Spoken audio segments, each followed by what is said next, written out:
right, welcome to today's episode of Tomorrow's Leader, where we dive deep on all things leader related to leading yourself and leading other people effectively. I want to talk today about a topic that by far, in my opinion, is the most essential element of being a long-term effective leader. And that is whether you're a leader of an organization, you're a parent, or you want to have influence, you're influencing somebody, you ultimately need this key ingredient. I want to preface it by saying, yes, there are some examples of successful leaders or successful organizations that don't have this key ingredient, but ultimately to reach your full potential and have long-term success, not just short-term, not just for a specific period of time, but long-term success, you absolutely need this key ingredient, and that ingredient is trust. Some of you may have guessed that. Some of you may have said, well, of course, that's obvious. Well, it is to some people not. But what is not as obvious, which I want to talk about today, are some of the things that people do, that leaders do, even unintentionally, that erodes trust. Because I see it all the time. I've seen it for many, many, many years. And I see it in great leaders, too, that sometimes do some things without even knowing it that break down trust. Some of these are obvious, some are not. So we're going to go through a lot. We're going to break today. Today's actually going to be broken into two parts because I got a lot to talk about, a lot to share, and some stories and things like that as always. But let me just start off with, what does this look like when you have an organization or a relationship and there is not trust there? Ultimately, what happens is that there's no action. There's ultimately a hesitancy. There's a lack of commitment, full commitment to the mission that's at hand. Think about military operations. If there was not a trust in that leader, that's where military operations fail. You think about businesses the same way, or in any kind of relationship we have, personal relationship. We're always got our guard up and we're not willing to fully commit unless there's that element of trust. It's one of the basic components of any successful relationship or organization. And I think about it as it's not a nice to have, it's a must have. It's kind of like playing a baseball game. It doesn't matter how great the uniforms look or the bats or the field looks and how great the groundskeeper has kept the field and how many people are in the stands and how the beer and the hot dogs taste. If somebody forgot to bring the ball and there's no baseball, there's no game happening, right? Doesn't matter about everything else. That's the one thing you have to have in order to play baseball. Well, trust is the same way. Again, to have that long-term successful relationship, have the most impact you can as a leader, it makes sense you understand what are some of the things that I may be doing, even unknowingly, or letting happen in my organization that's breaking down the trust. These are from observations, experiences, from working with other people, myself, everything. And I want to share those with you. And I think about the two different organizations that exist, one that has trust and one that doesn't. Let's start with the one that doesn't. What happens in that relationship or in that organization? Ultimately, it's an inability to fully commit to that mission. It's an inability to absolutely move at full speed. It's like driving a car down a windy road and your headlights are dim. You're going to drive slower because you ultimately don't have the confidence of being able to fully see what's ahead. Well, that's one of the impacts of trust, right? We work slower. We move slower. It takes us longer to make decisions. It takes us longer, and we're unwilling to put 100%. On the other end, when you have an organization that fully has that trusting environment, that's where peak performance happens. And that's where you ultimately see things and people and organizations do things that they never thought they could do or never were able to do before. And I think about the epitome of this is the Blue Angels. You know, for those of you who've seen the Blue Angels or maybe even watched a documentary, this fascinating stuff on how they train. And I've gotten the great pleasure to see pilots actually speak and read books and learn from them. And it's fascinating how they actually prepare to perform at such a high level. And when you think about what they're actually doing, these planes in a formation of 4 or 5 or 6 jets are flying in such tight formation that ultimately they're flying at 500 miles an hour within about 18 to 36 inches apart. Think about how difficult with all these maneuvers that are going. Well, the way that they do that is they're in a a classroom and they're going through their routine visually and mentally in their minds. And the lead pilot is in the front and shouting out the commands. And you see them in a classroom, literally flying as though they're flying the planes. And he's speaking the commands. Okay, we're going to roll left in 3, 2, 1. And then they roll and they're moving their bodies. They're doing the things that they would actually be doing up in the air. When they are flying, though, what's fascinating is that they are going 500 miles an hour in this direction. And they're flying so tightly together and making such abrupt movements. But the only pilot that's actually looking straight ahead is the lead pilot. That's the only person looking straight ahead. The other pilots are flying 500 miles an hour in this direction, and all they're doing the entire time is looking at the wing of the pilot to their right or to their left. And they're just trying to keep their wing within 18 to 36 inches of that pilot. Of that plane. So think about the level of trust that has to be there to fully commit at that level where you're flying 500 miles an hour in this direction, yet looking off in a totally different direction. And you're just listening for the audible cues of the lead pilot. Okay, we're going to roll left in 3, 2, 1. Now think about that. But the magic of this is that they could not perform the way that they do unless they had that level of trust. Because think about if they didn't have that level of trust and every pilot was looking straight ahead, what would happen? They would never be able to be in such tight formation. In fact, they'd probably crash. It would be devastating. So in that instance, you've got an example where trust is at the highest level and it's essential to perform at the highest level. Okay, so with that said, there's a bunch of things that, again, people do in some cases knowingly, because they don't feel trust is that important, but in some cases even unknowingly, that may be communicating or sending a message that breaks down trust. So I want to cover that. I'm going to cover half of them in this first episode. We're going to break. I'm going to do part 2, and that'll be a second episode because there's a lot of them. So let's start with the basic stuff. Basic stuff, obviously, that's going to erode trust is somebody who lies, right? So we've all been in situations where we might have caught somebody in a lie. And in business or in personal relationships, when that happens, what's immediately going through that person's mind is that ultimately now I have to assume that that person is lying with everything else, right? When they've broken that trust, I don't know about you, but with me, I feel like if somebody has lied to me, I trust them until they give me a reason not to. So if they give me a reason not to, and now I'm questioning because they gave me a reason not to trust them, then I have to question every single thing that they tell me or do. It's incredibly frustrating, and it's a lot to get that trust back. So the obvious thing is when somebody tells a lie, that's going to erode trust, right? We know that. I mean, that's obvious stuff. Let's talk about maybe the not so obvious stuff, or at least start working toward the not so obvious stuff. The extension or the variation of a lie is an exaggeration. Okay, so that's the second thing. We know people that are constant exaggerators, right? So if it's really, they lost 10 pounds, they'll tell you they lost 15. If they ran a, 8-minute mile, they might tell you they ran a 7.5-minute mile. If they made X amount of money, they'll tell you they made X plus 20%, whatever it is. We know those types of people. And again, when you're in that situation and you're a leader or you're actually have a leader that's leading you and you know that person's an exaggerator, you're going to apply that to every single situation, right? So even if they just did it once, I'm going to assume that every single thing they tell me is exaggerated. When they tell me the level of risk with doing something, whether they tell me the level of importance of doing something, whether they tell me the level of difficulty with doing something, whether they tell me the level of recognition I'm going to get, the incentive, the opportunity for growth, the future plans that they have for me, everything that they say, I'm now going to apply with that same filter and assume that they're exaggerating. So this leader might actually have really good intentions for me. Hey, I've got these plans for you in the future, but because they're an exaggerator, I'm going to assume that I've got to discount everything that they're saying. Okay, so that's number 2. Let's talk about some others. Constant examples where people are not doing what they say they're going to do. Okay, so as a leader, if I say I'm going to do something, I'm going to follow up with you by Tuesday on that.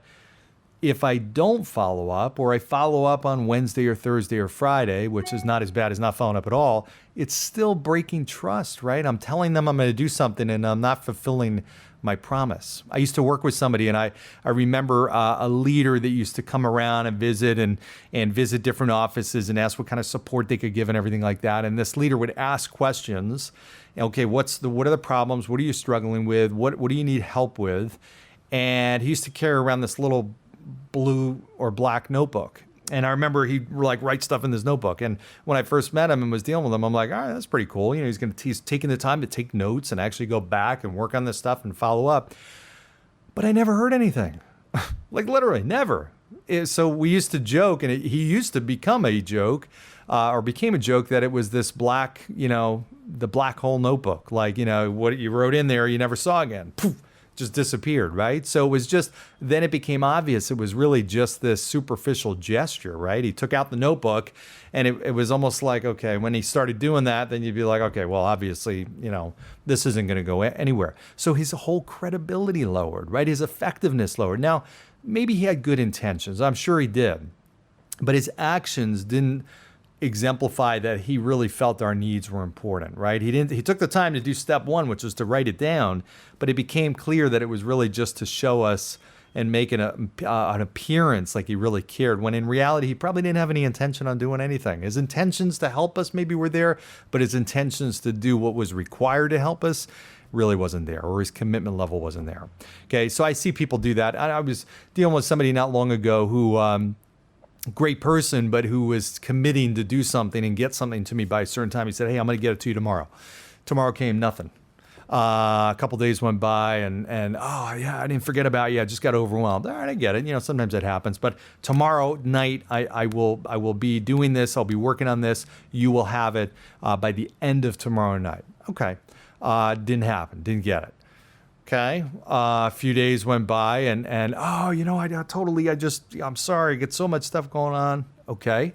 I will have it to you. I am putting in my book between 11 and 12 tomorrow. I'm going to be working on this. You are going to have it right after then. By 12:01, you'll have it.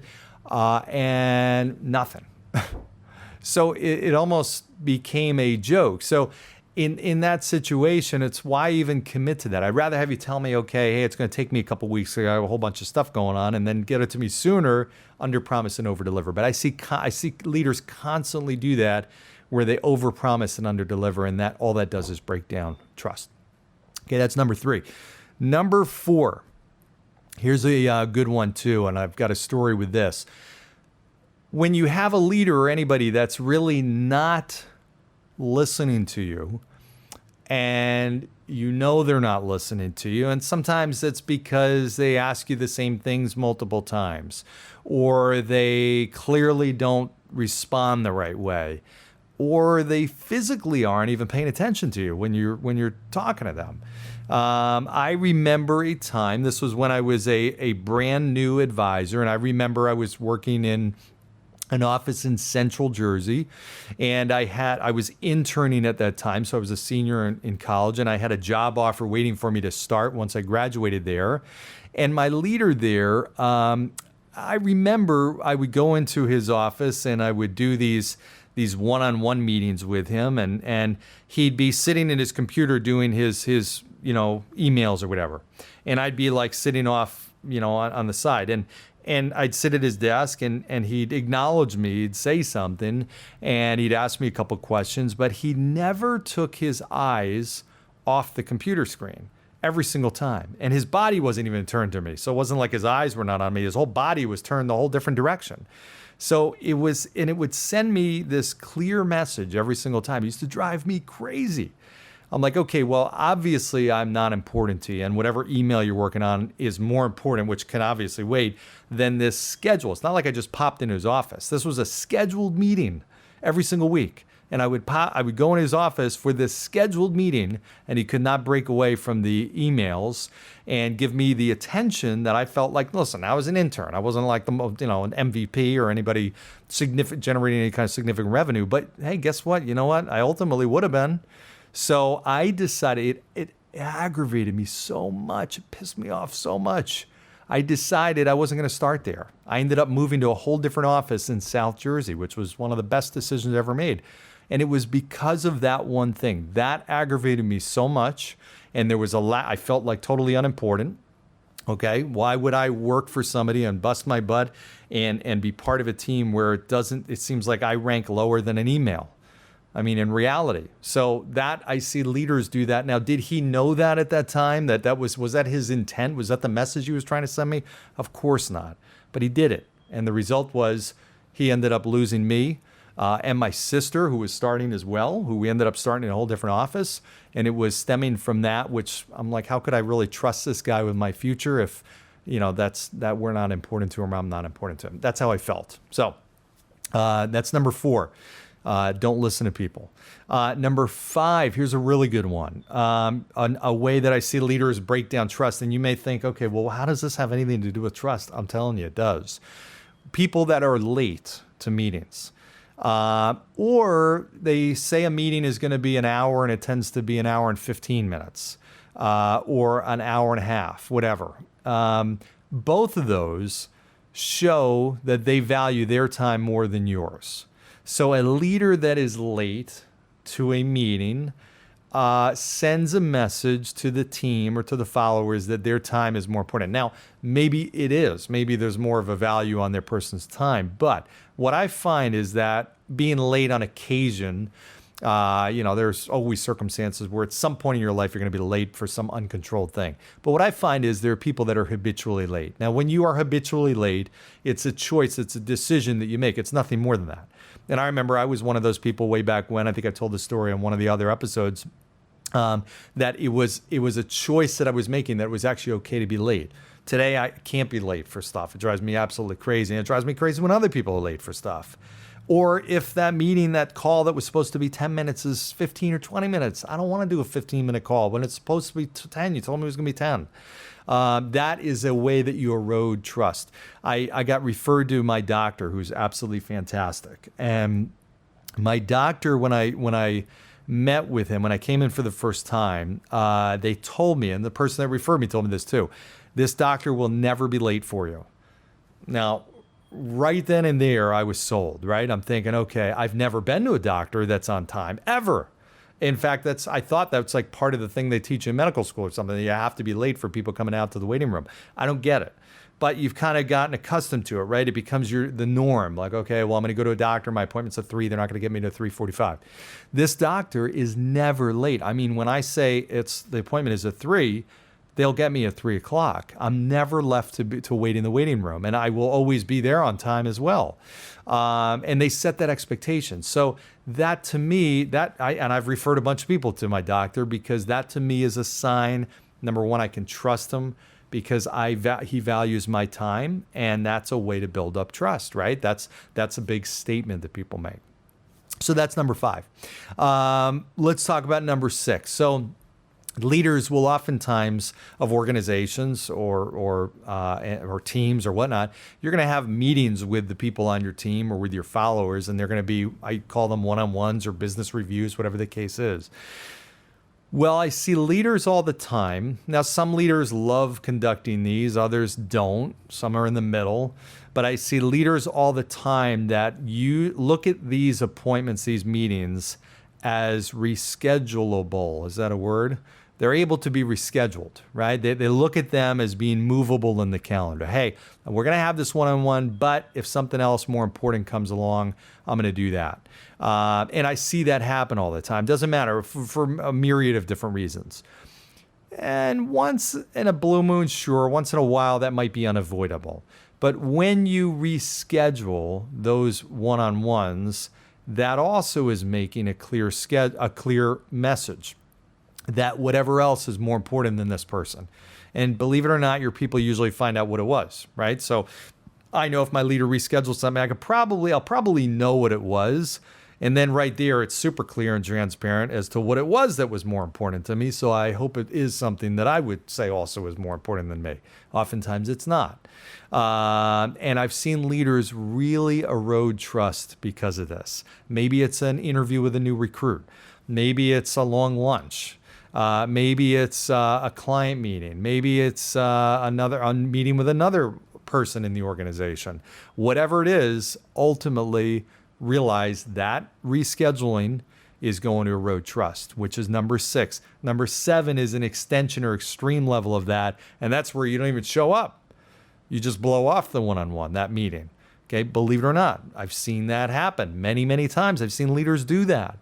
For whatever reason, I've talked to people that said, hey, I've had a recurring meeting with my boss every other Wednesday at 1 o'clock, and we've never actually had it, or we haven't had it in 6 months. Okay, that blows my mind. And I can't even tell you how many times I've heard that. I've heard that many, many times. Okay, now, so why would you even have it on the book? Why would you even have it on the calendar? That's the dumbest thing I've ever heard. Like, why would you put it on the calendar? Because all that's doing, if you know you're not going to hold that, is it's reminding that person every other week or every week how unimportant they are. Hey, I'm going to block this in my calendar. You're expected not to have anything in that calendar that's going to conflict, because I will bring it up to you if, God forbid I show up and you're not there, then I'm going to give you hell for that. But 99% chance I'm not going to show up, and that's going to be okay. But I hold you to a different standard, and you're supposed to hold up. I mean, how dumb is that? But I see it all the time. I cannot even tell you. Now, most leaders are super busy. I get it. But you've got to understand the consequences of those actions and those decisions. I've seen very smart, great leaders actually do that a lot. And that's just one of those totally avoidable things. So that's number 7. Number 8, lack of communication. So I see basically when there's lack of communication, what happens is people are left to their own interpretation of what's happening. And usually people's own interpretation of what's happening is not correct, in which case they're creating a scenario in their head that's a lot worse than probably reality. So that leader, by not communicating, and that could be a whole bunch of different reasons. Maybe they just don't even realize, hey, this is something I should communicate. Maybe they don't know what to say, so they choose not to say anything. Maybe what they have to say or should say is uncomfortable, so they choose not to say anything. Maybe it's exposing a weakness or a bad decision that they made, which is also uncomfortable, and they choose not to say anything about it, in which case people know anyway, they're going to know you made a bad decision. Why not at least come forward with it? I always respect leaders that can own up to stuff and communicate and be very open with what's happened. I've seen, and you see this in the entertainment industry, you see all the times of things when there's a scandal or something, and you see people when they try and hide it or deflect or hide, it ultimately builds up, and that becomes bigger than the actual issue itself sometimes. Whereas others might say, yeah, okay, this is what happened, this is what I did, bad decision, dumb, and it's usually moves past that issue pretty quickly. Okay, leaders in general, whatever type the situation is, when you communicate and people understand what's happening, good or bad, or what the reality is, it allows them at least to operate in the most effective, productive way. Okay, if anything, even if it's a negative thing, I had a situation where I had to let somebody go because of a bad decision, a dumb decision. This was a very good person, a very good individual, productive person, well-liked, who ultimately made a bad decision. And I remember being faced with that day, which was a horrible day, and I shared with the organization everything that happened. And other people felt like that would be a mistake. You can't say don't go into the details. No, I'm not going to not get into the details, because if I don't, then people are going to exaggerate and make a whole different story that's in reality worse than the real story. You have to be transparent. So when there's lack of communication, just realize that breeds lack of trust. Okay? High communication, high trust. Low communication, low trust. No communication, no trust, right? Ultimately, if I don't know what's happening, it's really hard for me to operate. Think about playing on a sports team. You don't have a coach. Okay, that's pretty tough. And I've been on sports teams where the coach didn't show up, and the players were all like, we were all over the place. There's no communication. There's no, we don't know what's going on or who's supposed to be doing what. It's confusing. You end up doing the wrong things or nothing because you don't know where to go, right? Communication solves a tremendous amount of problems and ultimately builds trust. Okay, that's number 8. Number 9, Anytime a leader is doing or saying things that send a message to their troops that they are more important than their troops. And this could be a number of different things. I've actually heard and seen leaders firsthand that have talked about with their people that, hey, if you don't work harder, I'm going to get a smaller bonus. Really. If you don't work harder, I'm not going to be able to pay my mortgage. Okay, really? Or if you do work hard and you do this, hey, I'm going to be able to get a vacation home or a sports car, whatever. Really, really dumb. Yeah, actually, that's the type of thing you see in movies, but in reality, I've seen it in real life. I've been on the receiving end of that. I've heard other people say that. I've seen and heard leaders that have said dumb things like that. That ultimately is going to break down trust for sure, right? Okay. Last thing for today's episode, number 10, is anytime you as the leader, or you allow in your organization people that are what we call two-faced, or kind of talking to both sides of their mouth, where they to that individual's in their presence will say positive things, but behind their back say something totally different. It's bad enough when an organization is filled with people like that. When the leader is like that, you will never breed trust. Because if I hear anytime I've dealt with somebody where they talk badly about a lot of people, what am I assuming? Well, I'm assuming that they are talking badly about me, even though they're not talking badly toward me, at me directly. I know that if they're talking badly about everybody else that's in their life, then I know I'm on that list. They're telling other people bad stuff about me, right? So, but some people don't realize that. Some people have no idea. They talk bad. I know somebody who talks badly about people all the time. They have no idea. I'm certain they have no idea. I've seen multiple people like that. Yet all it does is break trust down in their organization, in their so-called circle that they're building, or their team that they're building. It doesn't work. Can't do that. You're much better being candid, tell it like it is. If you've got a problem or an issue with somebody, be open about it. Okay? Don't brush it under the rug and then be a totally different person behind their back. So those are 10 of what will actually be a list of 20. So stay tuned. I hope this was helpful for you. Again, there might be one thing on this list that you're like, yeah, you know what, man, that might be me. Or maybe I've done that on occasion. The biggest thing is just be aware of it. And if there is one thing on here, hopefully there's not 10. If there's one thing on here, now you know you got to do something about it, right? Because it's all about building up that trust so you can help impact and influence people more positively, more effectively, more often for a longer period of time. All right. So thank you for your viewership and listening. Keep the comments, suggestions coming. Make sure you share this, and we'll see you next time. Thanks, everybody.